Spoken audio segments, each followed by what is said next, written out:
Can you believe how stupid people are? I just asked this guy if Vladimir Putin was running for office in the United States versus Barack Obama. He doesn't know who he would vote for. And then we wonder how we get this orange orangutan in office. Well, let me tell you, because of fools like that. Yeah, I just wanted to call. Thank you for taking my call. Sure.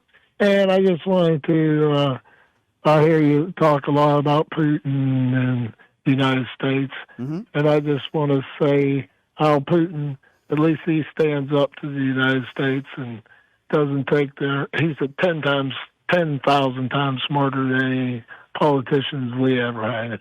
But at least he doesn't let them push him around. Well, can I ask you about that? opinion. You think Vladimir Putin is Sure. smart? You think Vladimir Putin is smarter than like Barack Obama? Oh, yeah, 10 times. Vladimir Putin is 10 times smarter than Barack Obama. Tell me why, sir. Why do you feel that way?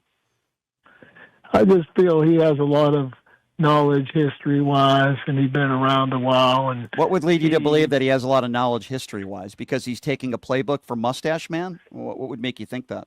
No, just because, his history and he's Well, give me an example. What has he done that would lead you to believe he has a great sense of history? I mean, all I know is that he's an evil dictator. He just knows when he talks, when I watched him talk, like on YouTube or something. Uh-huh. He's knowledgeable. So when about Barack Obama talks, he doesn't sound knowledgeable? He doesn't know much about foreign stuff like Putin does. And what would lead you to believe that Barack Obama doesn't, quote, know stuff about foreign stuff? What would lead you to believe that? Well, I'm saying he doesn't know when it comes to like Ukraine or Russia part of the country. So you care about people that care. Putin knows a lot more. So would you vote for Vladimir Putin over somebody like Barack Obama? Let's just say Putin was running for president of the United States of America. If you had a choice between voting for Vladimir Putin or Barack Obama, sir, who do you think you would vote for? Oh, I don't know. You don't know. You can't. So you can't answer that question. So if Barack Obama, a Harvard Rhodes Scholar, by the way, ran for president of the United States, who's never broken a law in his life, never been convicted of a crime, and if he was running for president against a guy like Vladimir Putin, who invades countries and is responsible for the deaths of hundreds of thousands of people, and you're telling me if an evil dictator was running against Barack Obama, you don't know who you would vote for. Do I have that correct, sir?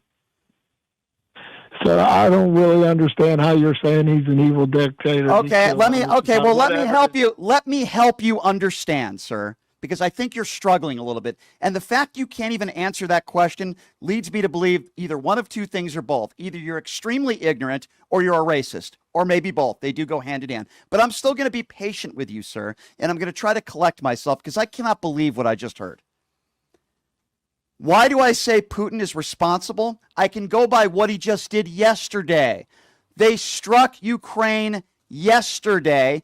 Innocent women and children lost their lives because Putin executed what he wanted to do. They've also attacked religious sanctuaries in Ukraine, ending the lives of many of innocent people. Thousands and thousands and thousands of innocent people have lost their lives, including Russian soldiers and people in Russia as well, because Putin decided to invade our allies because he wants their land. Why is it so hard for somebody like you to understand something that is so very basic, sir? What did I say that was not factually accurate, sir, in that statement? Go ahead. Yeah, because the United States has 10,000 times more blood on their hands. I didn't ask you about the United States. Let's focus on Vladimir Putin, because you said if Putin ran against Obama, you don't know who you would vote for, which is, by the way, absurd. You just asked me to give you an example of why he's a dictator who's responsible for loss of life. I gave you an example of what took place yesterday. There's a ceasefire deal on the table that Zelensky was ready to sign, and Putin did an airstrike hours later, and he attacked them again yesterday. Innocent lives lost. That question has nothing to do with the United States. What part of that do you not understand, or what part of that do you think is not correct? Go ahead, sir. Okay, I don't believe any of that unless I was there. All right, well, then you're a fool. Then you're a fool. You don't believe. Okay, so we weren't there during the Civil War. So does that mean you don't believe that the Civil War happened, He sir? should be held Sir, I'm asking you a question. World War I. You weren't alive during World War I. Neither was I. Did World War I not happen, sir, because you weren't there, going by your idiotic logic? Did World War I, did 9/11 not happen? Hey, guess what? I wasn't in New York. I wasn't in the Twin Towers during 9/11. Sir, does that mean 9/11 didn't happen too? Going by your logic, it didn't happen because you weren't there. Did 9/11 happen, sir? Answer the question. It did happen. Whoa. You're saying 9/11 happened, but hold on, you weren't there, sir. Did World War I happen? Did World War I happen, sir? You weren't there. Why don't you answer my question, you dope? Did World War I happen? Yes or no? Who I vote for? Get out of here, you fool. You're an idiot. Can you believe how stupid people are? I just asked this guy if Vladimir Putin was running for office in the United States versus Barack Obama. He doesn't know who he would vote for. And then we wonder how we get this orange orangutan in office. Well, let me tell you, because of fools like that, because of imbeciles like that. Oh, I wasn't there, so I don't know if it happened. Oh, okay, so by your standards, every war in American history didn't happen because you, the imbecile, wasn't there. Well, guess what? Everybody was here for this phone call, and we all know you are an extremely ignorant man and probably a racist. Hold on. Let me give you, and I'm going to give you a real world example. After 9/11, if Canada decided to give Al-Qaeda concessions, would you have been okay with that? Hey, Ron. I noticed before you were talking about, you were having frustrations with Trump spending taxpayer money on the, motorcade and everything. Does spending all that money, is that logic apply to the hundreds of billions we're giving to Ukraine for a war they're never going to win? No, and here's why. Okay. First of all, it's not a necessity, and people aren't dying, and you can tell me if you disagree, if somebody would have lost their life if Donald Trump decided not to go to Daytona 500. So let me just ask you a series of questions, and I'll make my point, and then I'll give you the opportunity to expand. Okay? Fair, Dave? Yeah. Fair enough? Okay, thank you. If Donald Trump decided not to go to Daytona 500, would anybody lost their life? Probably not. Probably not. I agree with you. I would say no. If Donald Trump didn't decide to play golf on Monday, would families been kidnapped? Would any soldiers have died? Would anybody would have lost their lives? Probably not. Probably not. I agree. So would that be the same with Tuesday and today? If Donald Trump decided not to play golf, nobody would have lost their lives. I think it's a pretty fair thing to say, right, Dave? Is that fair? Yeah. Okay. So you're comparing, and then I'll let you respond. You're comparing a war where an evil, murderous dictator decided to take over a sovereign nation in Ukraine to Donald Trump spending taxpayer money because he wanted to take a 5-minute joyride around the track. Now, listen, Dave, if you think we've sent too much money to Ukraine, okay, I think that's a very fair conversation. Do you think we have? Okay, that's a fair conversation, and I'll have that with you, but let's rewind a little bit. Can you agree with me that analogy that you made, or trying to make a comparison to somebody taking a joyride in the motorcade around Daytona? No, not at all. Okay, you're the one who brought up Donald Trump in a motorcade on a speedway and playing golf. I'm asking, do you have a problem with how taxpayer money is spent? And what, Okay. $500 billion? Why not bump it up to $2 or $3 trillion at this point? Okay, fine, I'll answer that, but you should not have brought up a joyride to Daytona 500 because that has nothing to do with war where innocent people are losing their lives, about okay? Taxpayer money being spent. Okay, well, first of all, Donald Trump shouldn't have gone to Daytona 500 for a joyride. Having a joyride and spending $20 million for a joyride is not the same as families that are losing loved ones and people that are losing their lives. Okay. I said, do you have a problem with the money being spent? I'm asking you that question. Sure. You're kind of evading it. I'm not evading it. You're the one who got me upset when you're bringing up a Donald Trump joyride to war. So now I'm going to answer the question about Ukraine. First of all, I do find it interesting that when talking about the war in the Ukraine, and I'm happy to bring up money with you, but what you didn't bring up today was the fact that Donald Trump called Vladimir Zelensky a dictator. So I will answer your question. I'm perfectly willing to bring that up, but I just wanted to talk about Ukraine. Okay, so in good faith, I believe in good faith, we can have that conversation if you could answer this. Do you think Vladimir Putin is a dictator? Let's start there. I do. Okay, I agree. Do you think Vladimir Zelensky is a dictator? I'm kind of 50-50 on it. I mean, look, they suspended the elections in Ukraine because of the war. I think that's completely out of line. That doesn't mean in alignment with Ukrainian law, which it is, but it's still absurd. So hold on. I mean, hold on. Sure. You're saying 50-50 on Zelensky being a dictator because they didn't have an election in the middle of a war, which I think most people would understand. And you're I saying, don't think people would understand okay, that. well, I think that's completely ridiculous. who do you want to win the war, Russia or Ukraine? Speaking of ridiculous, who do you want to win?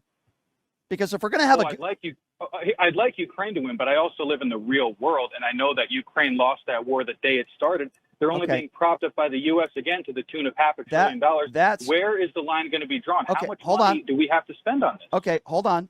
Let me just hear a clear and present answer today. Who do you want? If you had to flip a switch today, who would you want to win, Ukraine or Russia? I said Ukraine. Okay. You heard you said probably Ukraine, and then you gave a long. Let's be clear here. Regardless of what if you think we spent. Excuse me, if I said probably Ukraine, I meant I would like Ukraine to win. Okay. But I don't. But Ukraine's not going to win. Well, guess I don't what? think anybody actually believes that. Okay, but here's the problem. Do you think they're going to win? The president of the United States wouldn't answer that question the way you did. He called Vladimir Zelensky a dictator. Yeah, well, absurd. If he comes out here and starts saying starts talking all this trash about Putin like Democrats want him to do, you can wipe negotiations with the country, with Russia, off the table. Because guess what? Okay. Ukraine has no power. So let me ask you a question, Dave. Let me ask you. You're also not answering the question. I am going to answer. I am going to answer the question. But I want to respond to what you just said. Let's be very clear here, okay? Sure. Vladimir Putin has been offered concessions by Donald Trump, dangerous concessions. And we had Pete Hegseth the next day talking about how Ukraine cannot enter NATO. That is the main reason why Putin invaded Ukraine. They've also, and land. We cannot reward an evil, murderous dictator, which you and I do agree on. We can't reward evil, murderous dictators for invading countries. That's number one. Number two, I would say that one could make the argument that maybe we've given Ukraine a little bit too much as far as weaponry is concerned. We're not sending them bags of cash, but weaponry. At the same time, though, while I'm 50-50, I will answer a question the same way you answered yours, but also in a different way. While I'm 50-50 on this is because Putin cannot win this war. Here's what happens if he does. And by the way, I disagree with your assertion that Ukraine has no chance to win. Other countries need to help a little bit more than they have. That is that's not going to happen. Okay, so hold on. In the real world, and you can say that, but you're a smart enough guy to know that that's somewhat of a pointless statement because it's not going to happen. It's not pointless, and I'll tell you what can't happen: offering Putin concessions and giving him what he wants, and that's exactly. And guess what? What's going to happen? Exactly that, because Ukraine cannot win this war. I don't want them to. They don't. They literally don't even have the men. So you're okay. What world do you think Putin's not going to win? Okay, so here's where we really disagree. You're okay. You're setting a precedent where you're okay as an American for giving concessions to an evil, murderous dictator who invaded our allies. Hundreds of thousands of people have lost their lives. And what you are saying is, let's concede, let's give him what he wants and everything he wants. Hold on. No, but hold on. Okay, sure. That's the reality of this. What you are saying is, and you seem to think, and you're talking to me about reality, and you think Zelensky's just going to say okay and raise the white flag? I'm not saying he's going to say okay, but like I said before, whether he says okay or not, he doesn't have the negotiating power. And I don't think, respectfully, Brian, you're hearing that. He doesn't have the power. Ukraine cannot compare to the U.S. and Russia, period. The end. Okay, so going by your standards, hold on. Going by your standards now. Do you disagree with that? I'm going to answer. I disagree. Going by your standards, okay, you're saying if an evil, murderous dictator invades a country, if they, quote, don't have the power, America should give that evil, murderous dictator everything he wants, and your reasoning behind that is, I didn't say everything he wants. Well, that's what Donald Trump is doing, Dave. With all due respect. Give me a break. What is the reason? I'm giving him everything he wants. What is the main reason why Putin entered Russia? Why? Or entered Ukraine? Why? Tell me why. What's the main two reasons? Territory back. Thank you. That's one of them. What's the other one? Are you talking about in terms of territory, or what are the okay? There are two main reasons. Well, anybody would tell you this. Why Putin entered the Ukraine? You just did mention one of them, territory. But by the way, Donald Trump is offering him territory, even though Zelensky won't agree to it. That was an inevitable outcome. Okay. Regardless of if Kamala or Trump is in office. That's one of them. What was the other one? I'm not sure what the other one is. He does not want Ukraine in NATO. That is evident, and that is a fact. And here's the thing, Dave. Those are the two concessions that were offered to Putin. Trump offered that to Putin. So when you say he's not getting what he wants. Here's the other side of that coin. The other side of that coin is we continue a war with Russia for years and years and years and years until what? Russia has infinitely more men than Ukraine. They can last. All right, so let's go with this for a second. Hypothetically speaking. Do you think that that's not true? First of all, I think your assessment and your being okay with conceding to an evil, murderous dictator. Here's the problem with that. This is what you're not. I'm tired of being in 20-year wars. Okay, guess what?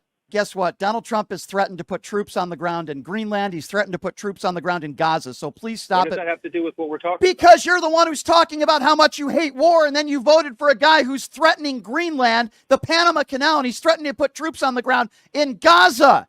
You voted for this guy. If you're so anti-war. In Gaza, I mean, we've been funding that guy. We should pull the hell out of there. And look, Trump's not. What do you mean? Wait. What do you mean? What do you mean pull the hell out of there? We don't have any troops on the ground there. We don't have troops in Greenland. What I mean by that is we should stop funding that stupid war in Israel and Palestine. Oh, so we should have troops on the ground and displace 2 million Palestinians many of them don't want to leave. We should threaten and have troops on the ground there. I'll answer that question for you if you'd like me to.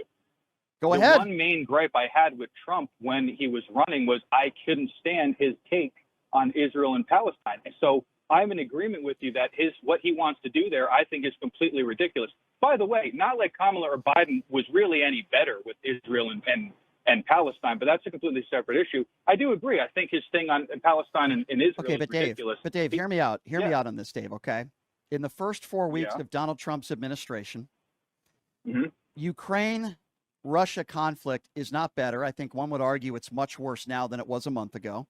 He's just called Zelensky a dictator. He has pissed off Canada and Mexico. We've gotten literally nothing in return with the 25% tariff threats. We've had. It was a 30-day. Okay, for 30 right days, now. We did get things no, we did not. The Mexico. No, we did not. I can go over those with you and give you facts. 10,000 troops. We had 15,000 at the border when Biden was in there, and Trudeau offered. $1.2 trillion for border security when Joe Biden was president in December. A fentanyl czar is not going to do anything when under 1% of the fentanyl that's coming into this country is coming from Canada. So respectfully, sir, no. So how do you think? Well, fine, that's a different subject. No, it's not. I'm talking about concessions. We're talking about the 25% tariffs. Hold on. I wasn't done yet, though. He's also released a bunch of violent insurrectionists from January 6th, some of whom are either dead or back in jail. I told you I disagree with that. I know you disagree with it. I'm just giving you the list of the things he's done in the last month. He blamed plane crashes on DEI hires. He's put Elon Musk in, really President Musk. Why do I say that? Daytona. Well, he's not a president. Okay, well, guess what? Say this as like a quirky little comment. First of all, he doesn't have any actual power. But he doesn't have actual power, yet he has access. He doesn't have any power, yet he has access to all of your personal information and mine. What is he? If he doesn't have power, then why is he doing press conferences in the Oval Office? And why does he have more of our information, social security numbers, and all of our personal information, and he won't tell us what he's doing with it? He won't share his own financials with us. And then we're told if he has a conflict of interest, he's the one that's going to police himself. And you're telling me you're okay with that? I think a lot of that's absurd. But look, I agree with you. But at the end of the day, it's nice to see that a ton of. I mean, do you think that budgeting shouldn't be cut? I mean, we're there is a okay. So hold on, let's talk about that. He's going to be in a conflict of interest. Can you point to anyone in the world that wouldn't be in a conflict of interest if they had a position where they're cutting? So why do you? Okay, I'll answer that. Exists. I'll answer that by saying, why do you think he donated $400 million to the Donald Trump campaign? He just cares about America so much. Come on, I want you to answer this question honestly. Sure. I mean, you're asking because he wanted Trump to win, and he wants. Why? He wants Why? him to win. Why? Because he didn't like what Biden and Kamala were doing to the country. So you think? So hold on. Americans didn't like either. So you think he donated $400 million to the Trump campaign simply because he just didn't like some of Joe Biden's policies? He had That's ridiculous. Sort of personal benefit in it. Sure. There you go. There are billionaires that donate to each party. Okay, but here's the thing. Here's the difference. Sure. We're not talking about somebody who donates $500 or even somebody that donates $1 million for. I didn't say 500 or a million. No. Hold on. There are billionaires that donate to both parties that donate millions And of dollars. guess what? Here's the difference. The Democrat Party doesn't put one of those people in charge where Elon Musk is in charge in all of our information and in charge of Doge, and they don't keep changing. You're right. You're right, Brian. Actually, what they did instead was completely downplay how brutal the administration was the last administration. And then they got their asses kicked in the election because they wanted to tell Americans that everything was peaches and cream when we had a president who could barely spell his own name. Okay, there you go again. Combat Putin. Let me tell you something. War. I mean, first of all, this is why Trump won, and you don't want to hear that. First of all, the reason why Trump won, with all due respect, Dave, is because I think there's people out there like you that are extremely complicit and you don't realize the danger that Donald Trump is. For example,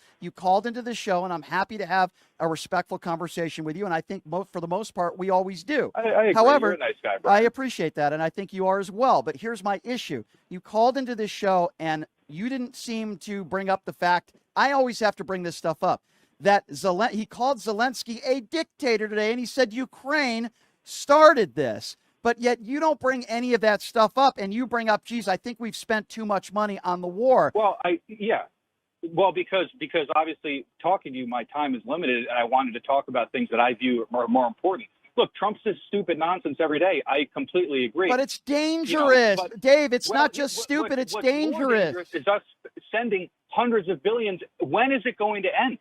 So we can just constantly say, well, Putin's bad. Okay, yeah, and then more people die and more Ukrainians die. They don't have men, and you didn't really want to engage in that conversation. So Putin still has over I did engage in that conversation, and my take is very, very clear. We should not be rewarding evil, murderous dictators for invading our allies. It would be like if hold on. Let me give you and I'm going to give you a real world example. After 9/11, if Canada decided to give Al-Qaeda concessions, would you have been okay with that? I'm not sure what that even means. I will tell you exactly what it means. Vladimir Putin is responsible for lives of hundreds of thousands of people that are now gone. He invaded he invaded our allies, okay?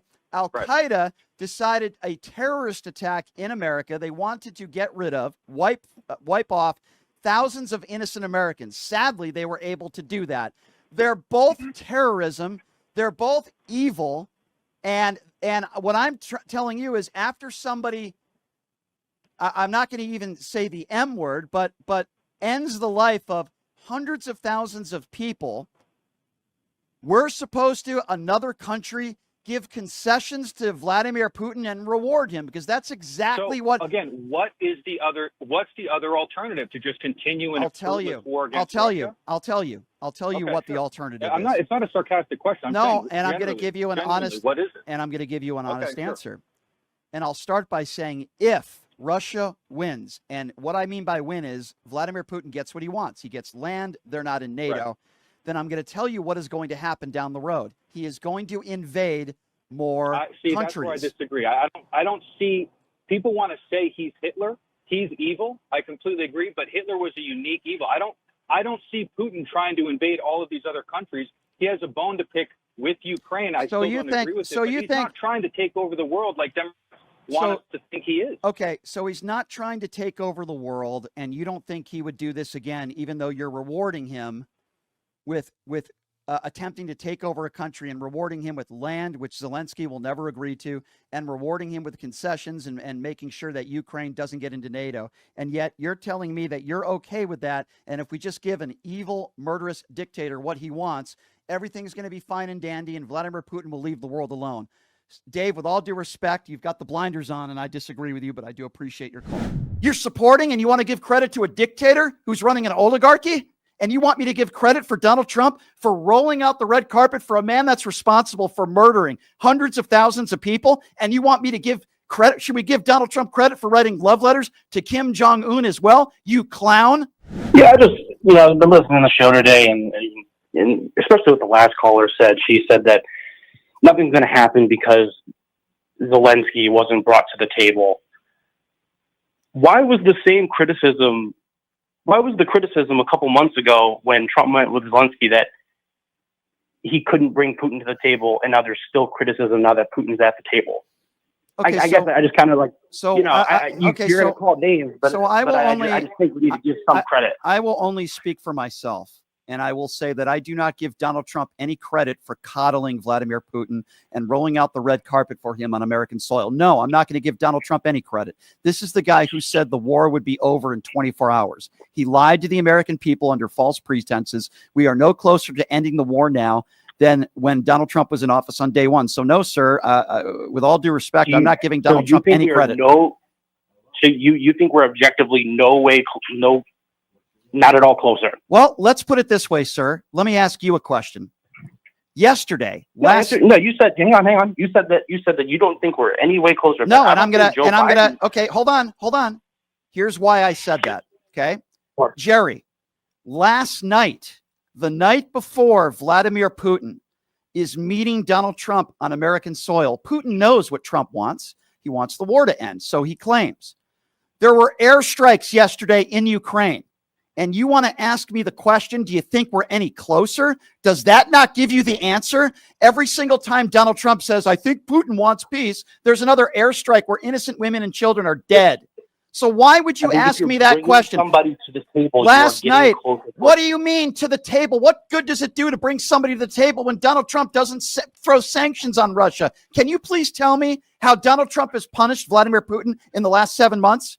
Tell me, other than there's been no trade deals since he's taken office. Give me a break. That's not a sanction. What has Russia given up? What has Donald Trump done to punish Vladimir Putin to say, I mean business, other than saying, well, we're going to extend the deadline up 50 days, 10 days. Continue to give aid to Ukraine and bringing people to the table. Joe Biden continued to give aid to the Ukraine, and people like you kept screaming against it. And bringing I did not scream against it, actually. I like that we support our allies. I'm glad. I think we need to get our allies to get this war over. You think? And I think that, you think? You think giving up half of Ukraine is the way to do that? You are more worried about the fact that Joe Biden called him a murderer. I haven't brought it. I haven't. Excuse me. Him to the table. Excuse me. Trump What good to the table? What good does it do to bring somebody to the quote unquote table when you're going to coddle to an evil, murderous dictator? What good does it do to have a conversation with someone when you know nothing is going to come out of it other than Taco Trump bending knee for Vladimir Putin? Let's see. What's the alternative? I'll tell you what the war. No, I'll tell you. Would you like me to answer? Would you like me to answer your question? I'll tell you what the alternative is. Here's the alternative. Number one, give sanctions to Russia, punish Vladimir Putin, continue to support Ukraine, which Donald Trump has not done. In fact, in the last 7 months, he's called Ukraine and he's called Zelensky a dictator. He's never called Putin a dictator. He said that Zelensky and Ukraine was responsible for starting this war. He hasn't called out Vladimir Putin for who he is. That's number one. Number two, you cannot reward an evil, murderous dictator for invading our allies. That is what Donald Trump continues to suggest. How's he rewarding it? By giving up. Are you kidding me? Are you not paying attention to the news? Reward? Where's the reward? I'm going to answer. I can't believe you don't know the answer. It's giving up land. Donald Trump believes that Zelensky has any land been given up? Because Zelensky hasn't agreed to it. Do you not follow the news? Do you not? That's what Putin wants. This is the first time they're sitting down. Hang on. This is not the first time they're sitting down. They've had a number of conversations, and this is not the first time they've met. I have no idea what you're talking about. United States. Okay, well, you didn't just say that. What does it matter whether they meet in the United States or Russia or anywhere? This isn't the first time they've met. I think you're wrong. There's a big difference between talking to someone over the phone and meeting someone in person. Okay, well, I think there's a big difference between voting for someone that says he's going to end the war in 24 hours and then saying, hopefully I can make a deal. Okay, get to your talking points. No. Let me touch on one thing you said. I'm going to talk first, whether you like it or not. Okay, I'm going to put you on hold now. It is not a talking point when I say Donald Trump campaigned on the fact he would end the war in 24 hours. And I think idiots like you voted for him because of that. You see, sir, that's not a talking point. A talking point, or a lie in this case, is to convince people like you that he could have picked up the phone and could have ended the war in 24 hours. That's not a talking point. Okay. Do you understand what a talking point is? When you blame Joe Biden and Pete Buttigieg and Barack Obama for everything. Example, when you bring up the Epstein files and Donald Trump says it was made up by Joe Biden and Barack Obama. You see, that's a talking point. Or when you say that Democrats and Joe Biden are responsible for all the crime in this country, or when a horrible jobs report comes out, the worst report in 5 years, and you call it fake, and you say it was made up, and then you fire the person that's responsible for putting out factual information. You see, those are talking points and lies. I'm bringing up the fact that Donald Trump ran on the fact that he was going to end this war in 24 hours. That is not a talking point. That's what he ran on. Just like in 2016, when he ran on the fact that I'm going to lock up Hillary Clinton and we're going to hire a special prosecutor. Was that a talking point? Was that a lie? Or when he said he was going to build a wall in Mexico, Mexico was going to pay for it. Was that a talking point? Was that a lie? Every single day we hear talking points from the far right. So don't you say that I'm bringing up talking points because you don't want to admit that you voted for the guy who duped everybody like you into believing he would end the war in 24 hours. That's not a talking point. That's a fact that makes people like you look stupid. Can I talk? Am I off hold? Why don't you respond to what I just said? It's not a talking point. Am I on hold? Am I on the air? I'm talking to you, you clown. It's not a talk. By the way, guess what? We're on yeah, you don't like chats on the telephone. You don't think Donald Trump should be chatting with Vladimir Putin. So get the hell off my show then. You right-wing turd, you. That's a talking point. Donald Trump, that's a talking point. That's a talking point. Get the hell off my show. Oh, it's the first time he ever met with Putin. No, it's not. Oh, well, this is the first time he met on American soil. What does it matter? Let's give Donald Trump credit because he's sitting at the table. Oh, did you give Joe Biden credit for speaking to world leaders across the world? Did you give him credit for that? So we should give people credit for just having a meeting. And then when Donald Trump goes to Vladimir Zelensky and says, hey, this is what Putin wants. He wants half of Ukraine. We should give Donald Trump credit for that. When Zelensky says no, we should blame Zelensky. No, you're a clown, dude. You're an idiot. That's what you are. You're a clown. And you right-wing buffoons are the same. You are all the same. You call into the show and you want to give Donald Trump credit for doing nothing other than ruining this country, ruining our economy, putting the National Guard in D.C., when you see a jobs report that comes out or the inflation on the rise, it's all fake news. You're supporting and you want to give credit to a dictator who's running an oligarchy. And you want me to give credit for Donald Trump for rolling out the red carpet for a man that's responsible for murdering hundreds of thousands of people. And you want me to give credit. Should we give Donald Trump credit for writing love letters to Kim Jong-un as well? You clown. But I give you credit for, sir. I won't give Donald Trump credit, but I'm going to give you credit, Jerry. I'm going to give you credit for calling into this national show and exposing yourself for how stupid and ill-informed you are. I give you credit. There you go. I give credit where credit is due. Holy schmagoli. That's a great way to end the week of shows, isn't it, ladies and gentlemen? My goodness gracious. Oh, my gosh.